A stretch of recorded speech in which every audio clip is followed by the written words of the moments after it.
the most powerful designer drugs are the digital ones we use daily. And we get high off them.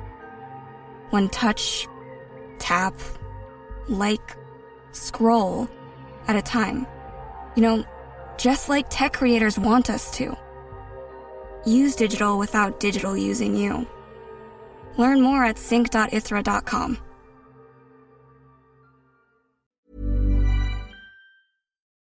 We acknowledge the traditional owners of country throughout Australia and recognise their continuing connection to land, waters and culture. We pay our respects to their elders past, present and emerging. Welcome to This Song Is Yours. We're a music podcast that chats to artists, musicians and creatives on their songwriting craft and upcoming projects. I'm your host Simon Fink and welcome to episode 259. Our guest for today's episode is Chicago-based rapper and songwriter McKinley Dixon. He's gearing up to release his fourth studio record this week titled Beloved Paradise Jazz.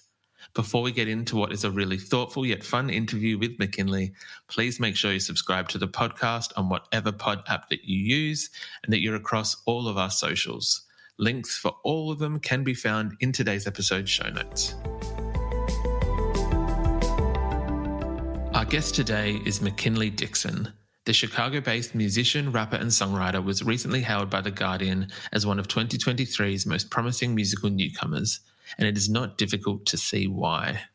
Having begun releasing music in 2015, McKinley blends jazz, hip-hop, spoken word, soul music into his project, and he brings together his lived experiences to talk about the modern American experience and uses it to educate people on Black history. In 2021, he released the critically acclaimed For My Mama and Anyone Who Looked Like Her. It was one of my favourite records of that year. Please do yourself a favour after this podcast or even now, go listen to that record. It is stunning. Today, McKinley is releasing the equally stunning fourth studio record of his. It is Beloved Paradise Jazz. It is another absolute beast of a record, and it is one I do believe you will be seeing on a lot of year-end best of lists. In today's episode, we talk to McKinley about the influence that American poet Toni Morrison had on the record and her work. We discuss the sonics of the record and McKinley's process when he's inside the studio and being creative. We talk about some of the attention that he's been receiving lately from publications like The Guardian and from Pitchfork and how he kind of feels about that. Lastly, but definitely not least, McKinley explains why, if he does make it down to Australia anytime soon, visiting a koala is first on his list of things to do. All of McKinley's social links and where you can buy or stream the record can be found within the episode show notes. And we do want to say thank you to Lily from the Oriole Co. for her help with today's episode. Here is our conversation with McKinley Dixon. Suddenly my niggas started lifting up too. Through the clouds, brown shoulders broke right on through. With eyes watching God, my heart stays on. Running from the guns, point and shoot. We used to play upon the playground. Bang, bang. Running from the guns, so thought hardest part would be for me to stay down. Please welcome to This Song Is Yours, McKinley Dixon. Hello, sir. How are we? I'm good. How are you doing? I'm doing very well. Thank you so much for your time this evening, where you are. Yeah, thanks for having me. Just hit 5 p.m. in Chicago. Lovely. What's it like where are we? We're in somewhere around May and June. What's it like in Chicago at the moment? Today, it's actually really nice. It's a clean 66 degrees right now. Usually it's been borderlining 45 to 50, so it's pleasant to go outside and only need a light jacket in April as we come up on April. Okay, that's not bad. That's pretty not good. Bad. Yeah. McKinley, it's a very, very exciting time at the moment because there is a brand new record coming out from yourself. It is Beloved Paradise Jazz. Firstly, congratulations. This is a stunning record. Thank you very much. It's kind of a culmination of everything coming together. You know, it's not anything without the past, so this is good. It is a beautiful record, and I want to get into some of the mechanics behind it in a second. I wanted to double check for anyone listening and then reading the title, because I want to make sure I'm getting the punctuation right first, because there are a few exclamation points and then a question mark in the title as well. So is it Beloved Paradise Jazz going up at the end? Yeah, so it's kind of, I mean, honestly, the punctuations, funny enough, fluctuate depending on where they are and who's saying it and what publication sort of gets a hold of it. But I think it's more like, it is like a jazz, like like you go upwards, like a down up, like not an over up. I do love that. It is, again, I'm going to continue singing the praises of the record throughout this interview, so just be warned. The titles do come from the beloved American novelist Toni Morrison, and I think those separately were 3 of her books, amongst many others that are, I believe, kind of inspired this record, or has inspired your music quite a bit, if I'm correct. Definitely. Toni Morrison is an incredible writer, an incredible rapper, sort of influences a lot of people's work that we don't really talk about as much, because she was sort of the blueprint for a lot of at least mainstream, like Black, Gothic, Catholic sort of horror in a way, which is really, really, really incredible, while being able to compound that with talking about love and territory and things like that. Is truly unmatched. 100%. I am more than happy to admit I was a little bit late to the party, but what I have read of Toni Morrison so far, it does seem to, I guess, carry exactly what you've just said, that there's this balance between the truth, but also doing it in a very, I want to say, from a place of love, or from a place of positivity in a way. Definitely. And I think I love Toni Morrison because she is able to so incredibly capture the human complexity. She is able to make people do things so destructively out of love, and so lovingly through destruction. And I think both of those coexisting sort of allow for people to sort of see that there is no sort of right or wrong, good or bad in a lot of situations. A lot of the conversation is just complex. We're all trying to exist. So I really fuck with that. 100%. I would love to know, I guess, in discussing kind of, I guess, the juxtaposition of having complex lyrical themes with what is sonically a very gorgeous record. How do you, when you're going into your songwriting process, and it might be for this record, it could have been for the 2 previously, how do you kind of balance that act? Because it is, I imagine, it is quite difficult to be able to convey these extremely personal and sometimes difficult feelings, while some of the sonics on this are incredibly upbeat, jazzy, funk, that's hip hop. I would love to know your process, I guess. Thank you. So with songwriting, I sort of approach it in like 2 ways. The first way is I sort of will experience a moment or see something, and it will strike me enough to write about it, So I'll have some sort of small passing thing that just strikes me as like beautiful, and then I try to describe it as beautifully as I can. All of it sort of is me trying to describe it cinematically, theatrically, as if I'm sitting there watching, while I'm like, it's sort of movie, a lot of it is like a movie, and like this album is sort of like a coming of age movie in a lot of ways. And then the other way I sort of approach it is with songwriting. I think the sound of it sounds so vulnerable, so communicative, because I try to rap as if I'm having a conversation. And the way to have a conversation and feel vulnerable is to feel comfortable, and the way to feel comfortable is to feel vulnerable, and I think that a lot of things sort of come back to my writing as sort of, they are things I experience, they're things that I feel, they're now, and then they go to becoming something I want to express and other people feel as much as I did with just how I say it. So a lot of my songs, the verses are like 2 or so bars that I wrote at one point, and then maybe 5 months later saw something that inspired me again and wrote it again. And then I just sort of take them, put them around, sort of form songs based on that. I love that. Is with that kind of method, do you find it ever difficult to get back into I guess, a similar headspace from some of the previously written parts that you're then placing together? Or is it just kind of like a whole new beast, if you will? Yeah, so honestly, I think between For My Mama and Beloved Paradise Jazz, that was the time where I was worried about repeating what I'm saying. You know, I was worried about, how do I get out of this point and go into this one without seeing it be too much from the last record? But now, sort of at this part where I'm just like, well, all of it is part of the universe that I created, so all of it is valuable and all of it should be said. You know, you repeat things in conversations with your friends, and it's not out of a sense of, I don't have any more words to say. It's more so out of a sense of like, I just want you to hear me a little bit more, you know? And that's how I view all of it. All of it is a conversation. All of it. It's like me talking. I love that. I think that's a very interesting viewpoint, because it sometimes can be, and both in conversation and in music, it can be that if there is repetitiveness, it could be from a point of uninspired or anything like that. But it can also be that it is maybe something that you're wanting to clarify, you're wanting to say, this is my belief and I'll continue to talk about it, or something along those lines.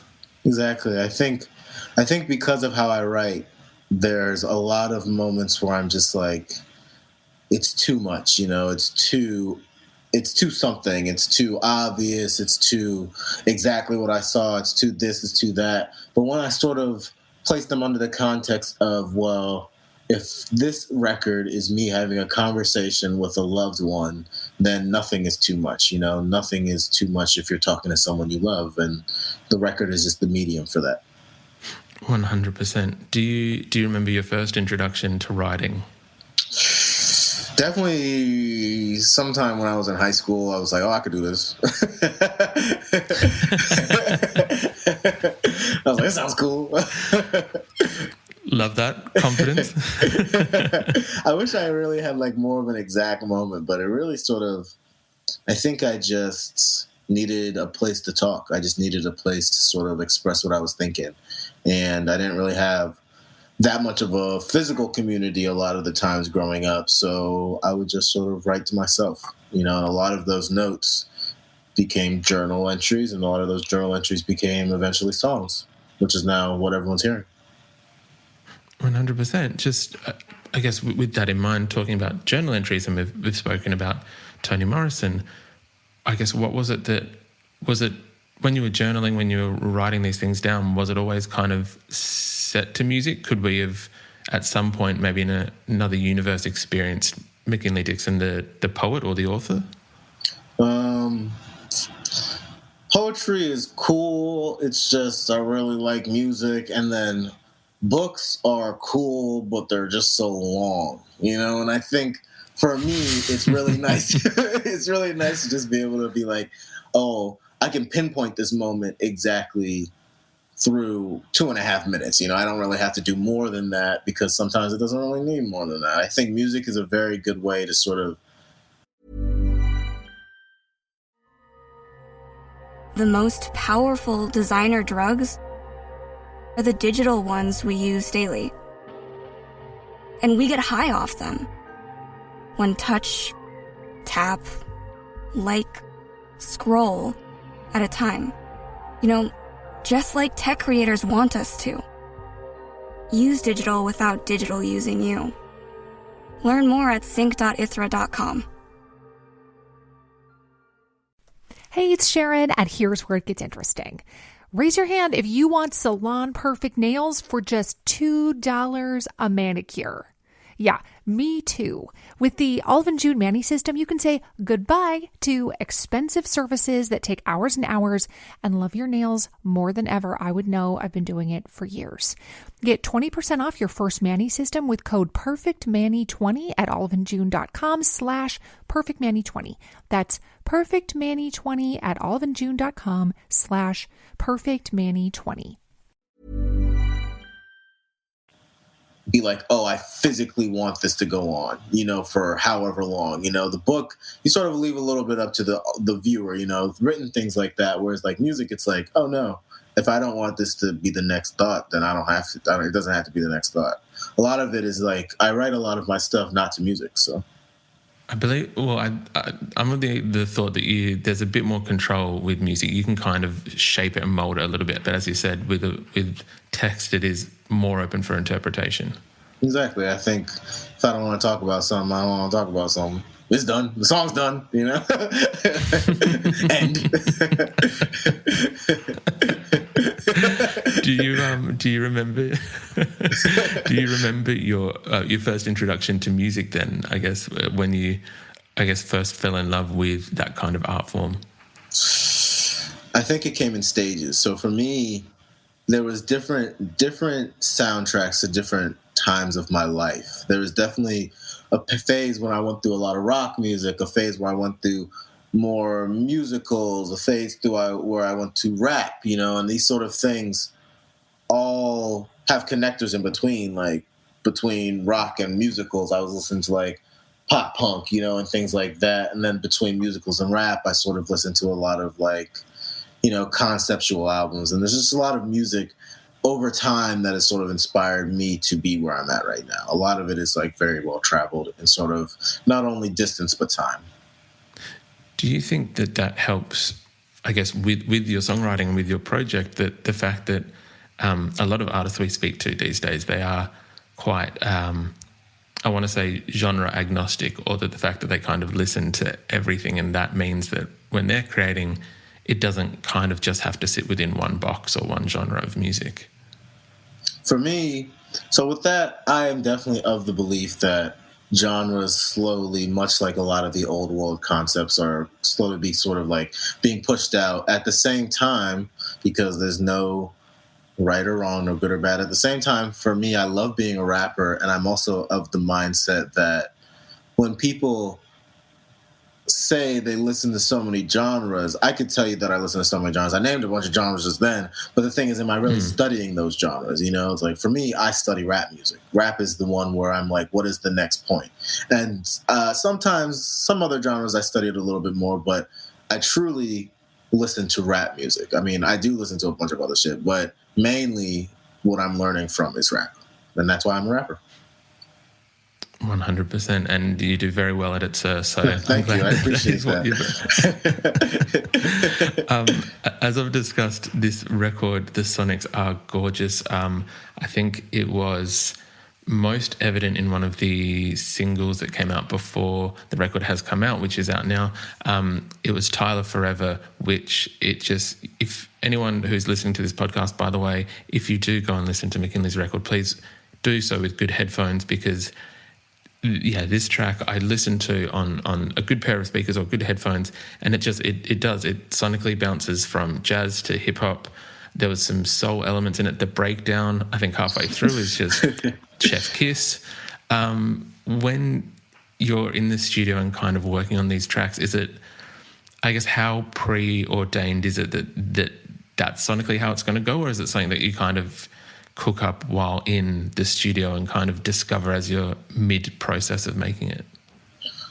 So originally I did all of the stuff myself. You know, a lot of the production and things before it became this big sonic arrangement was done, like my last albums were done usually with me, where I had to choreograph, I had to make demos, I had to do this, I had to meticulously take notes. So a lot of it, I'm still in that mindset where I have a lot of really, really specific laid out sonic ideas, whether it be anything from I list out all the instruments I usually want on a song after I make a voice demo.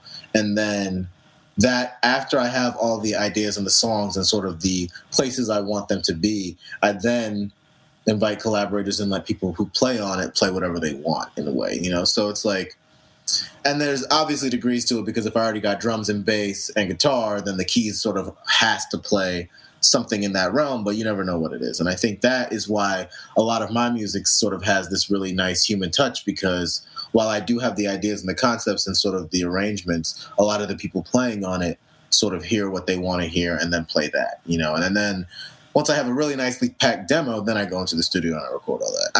I don't like really wasting time in the studio, just because I never came up in the studio. You know, this last record, Beloved Paradise Jazz, is the first time I ever recorded in a studio. So I was like, I'm not wasting no time. I don't know how long I got this for. They might kick me out. The lights might turn off. You know, I don't know what's going on in here. Like, nobody's, I'm in here, it's 1 a.m. But there's nobody else here. How am I supposed to lock up? So I sort of was like, I don't really know. I keep it very meticulous when it comes to that, but I do allow room for people to find their groove. Mm-hmm. Was it an enjoyable experience using a studio this time? Is it something that you would like to continue doing? Do you like kind of the combination of both, possibly studio and home studio? Yeah, I like sort of knocking everything out in my house, and with my producer, especially the one who did the last album, Sam Koff, we sort of knock everything out in the house. We do demos very back and forth, very quickly, very rapidly over the course of like several months. And then when I get to the studio, I want it to be sort of an easier feel. So since we have everything locked in, it was then like, okay, well, today we just got to record the guitar, the horns, and the children's choir, and it's like we just got 3 things. Sounds like it's easy, probably going to be longer than that, but at least we have the idea, and it's not the end of the world. I think the studio is nice to regulate time and sort of give me a space where everyone's like, well, I'll be damned, this is really happening, instead of just going to my bedroom and being like, well, where do I put my guitar? I'm like, just put it on my bed, I guess. I can definitely see your point. Sometimes, I feel like going into a studio, it's almost like a measure of success, if you will. Definitely. It's like, yeah, it's just cool. It was cool. It was definitely, I definitely had a time period that I had to be in there and be out of there, compared to my house where there is no time period. But it was nice to have a bunch of friends come. I recorded the album in Richmond back from before I went to Chicago. That's where I was stationed for a long time. So I had a bunch of friends come in, and that was beautiful as well. That's awesome. I love that. I wanted to touch on success just a little bit because at the moment, again, fantastic album. It is coming out, and I not being hyperbolic, I'm not saying it just because you're here in front of me. I'll stand by these words at the end of the year as well. I do believe that we will see this record on a number of year-end best of lists. I'll put money on it right now. Thank you. But I don't. Of course, I don't think I'm alone in this thought, though, because it seems that although we're at the 3rd album, people seem to be catching on. People seem to be catching up now. I think The Guardian named you as one of the, the most promising musical newcomers for this year, 2023. I know that there were a number of rave reviews from your South by Southwest showcase last month or the month before, and I think just this week you're announced for the Pitchfork Music Festival in London for later in the year. How are you feeling about people? Because it's a very personal project, your music, and I feel that I wonder what it is like seeing all these people beginning to kind of catch on, and a number of people resonating with what you're saying as well. Yeah, numbers going up in the UK. It's crazy right now. It's just like it's so funny because in a lot of places it's doing really nicely, but if you want to talk about words really hitting that, we could talk about the UK. I was talking to Craig Charles last week, just talking to him about stupid shit. I don't know, whatever I felt like talking about. You know what I mean? And it's just like things like that. So it's really nice to have affirmations because I sort of came up in the DIY world where the success hinged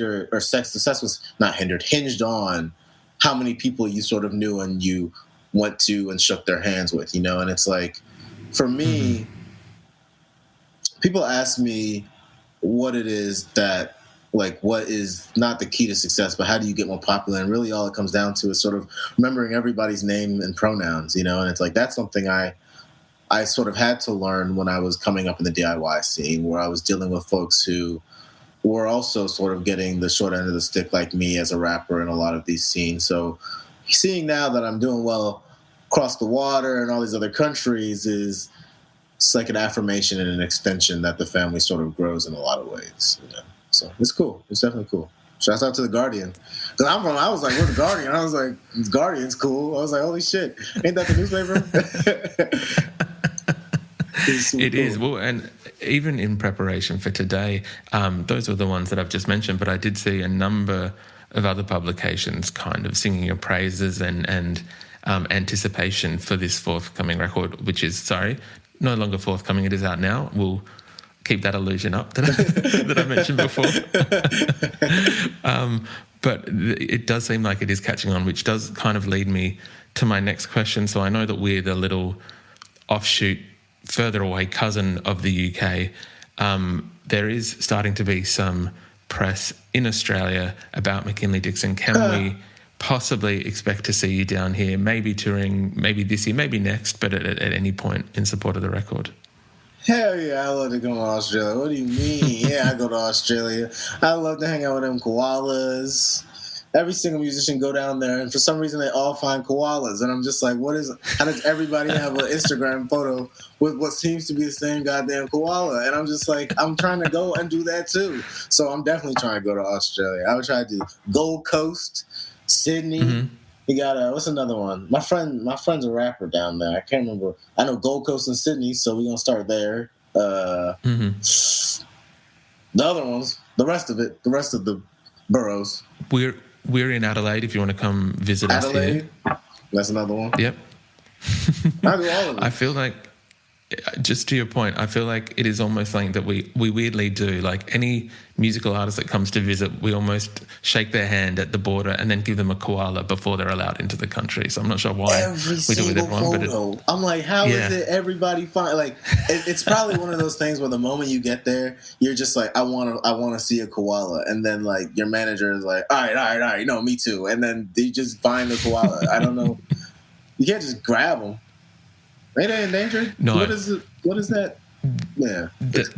They are slightly endangered, but they're very slow and sleepy, but they're slightly dangerous themselves. You want to meet one in a controlled environment. Exactly. That's what I'm thinking, right? It's still a bear. So I'm just I'll be down to do that. I would love to go to Australia. I think that part of the world is definitely a hike to get to. It's far over there, but it's not the end of the world, because there's definitely like the sort of Asia, Southeast Asia whole part of that is also within that realm. So it's really, really trying to get over there. 100%. I think we that might even kind of play into what we were just discussing about koalas. I think that we do recognise that it's a long way for people to come, so we try and be very hospitable. We try and greet them with everything that we can, including our natural wildlife. So maybe that is why. I'd love to see a koala. I mean, koala, kangaroo. What is it? What's the armadillo that's down there? Armadillos down there? Like I don't think we do. We have like wombats and platypuses and things like that. Wombats and platypus. There it is. Yeah. How did I miss the cross of Australian animals? I don't know how I missed that. when it does come time for you to come visit, we'll make sure. I'll do it personally. We'll organise a day at one of the sanctuary things, and we'll get you across all the animals so you can get it out in one day. I just feel like you post a picture with a koala, people automatically like, holy shit, he's really in Australia. He's really he did it. He did it. People are like, your haters are like, well, okay, this one died. You got me with this one. Still unfollowed, but you got me with this one. I love that. McKinley, usually we would ask our guests what they're currently listening to. Is there anything at the moment that's kind of on high rotation for yourself? Let's check it out. I actually got Spotify right here on my computer. I got I've been listening to Dua Lipa. I love Dua Lipa. Incredible pop music.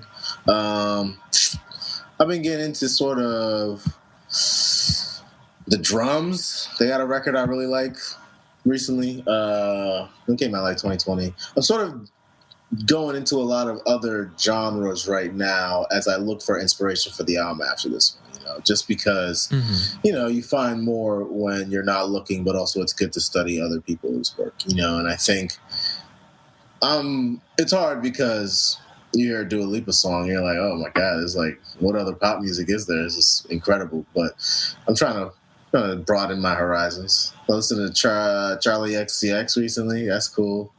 I fuck with that song, Hottin' It, I think, with Tetsuo. We got Ariana Grande on there.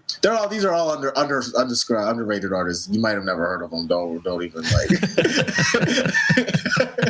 Don't worry. You might. Ariana Grande is this little artist. You might know her, but yeah. Is it grande? Is it grande? She's pretty DIY. Yeah, she was at a house show recently. Yeah, it was cool. I mean, you might not have heard of her, but it's okay. I love that. Well, I think as you did say, it's a very varied kind of like Dua Lipa to the drums. It is two very different kind of sounding acts, but it is cool to have that variation. And as I said, a number of artists we speak to are very kind of genre agnostic these days. It's whatever is interesting them, is kind of got them inspired or whatever it may be. So it is cool to hear. And I do agree, Ariana Grande, Charli XCX, also solid picks as well.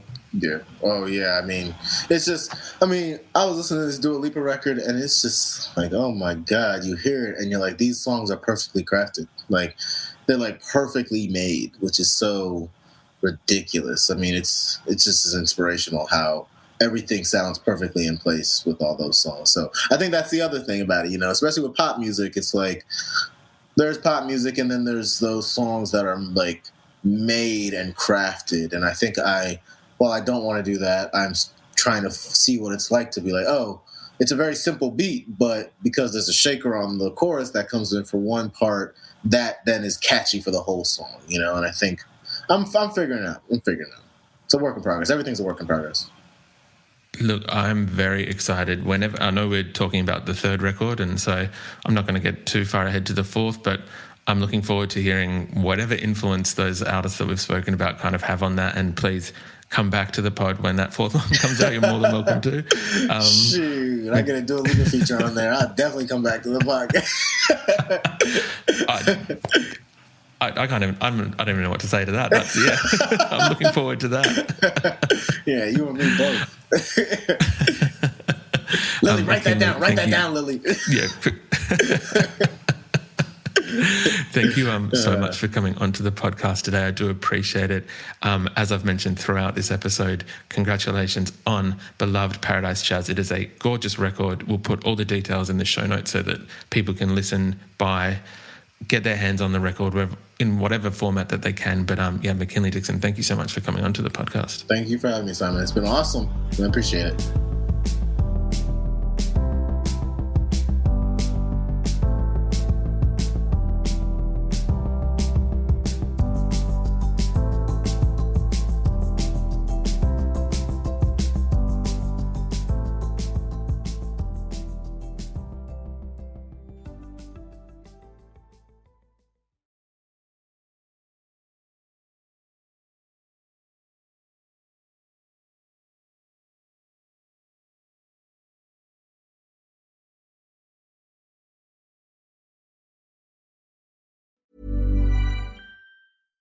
This podcast is brought to you by eHarmony, the dating app to find someone you can be yourself with.